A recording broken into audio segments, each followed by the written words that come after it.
শুধু শুক্রবারে 2 রাকাত জুমার নামাজ পড়ে সালাম ফিরাইয়া বাইর হইয়া যে যান, আর যে 1 সপ্তাহ আসেন না আপনি নাফরমান। এই 1 সপ্তাহের তো খবর নাই। ওই শুক্রবারের 2 রাকাতের কি দশা, এটা কি বুঝনি আমরা? আপনি শুক্রবারের 2 রাকাত তো কিচ্ছু হয়েছে না করার দিক, কারণ এই 2 রাকাত গ্রহণ হইলেও তো আসরের নামাজ পড়তে মন চাইতো। তাহলে আপনার নামাজের দশা কি? হ্যাঁ, আপনি হাজিরা দেন আইসা আল্লাহকে বুঝান, ঠাট্টা করেন আল্লাহর সাথে, মস্কারি করেন আল্লাহর সাথে, আল্লাহকে সোজা মনে করছেন, বোকা মনে করছেন। নাউযুবিল্লাহ। কি ভাবছেন মিয়া? কি ভাবছেন? কি ভাবছেন?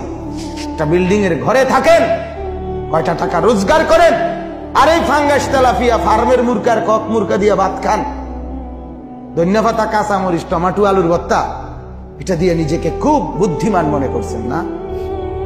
খুব সুখের জিন্দেগি মনে করছেন। বোকার মধ্যে আছেন, বোকার মধ্যে। নাফরমান বোকা থাকে, নাফরমান বেকুব থাকে, নাফরমান অজ্ঞ থাকে, নাফরমান মূর্খ থাকে।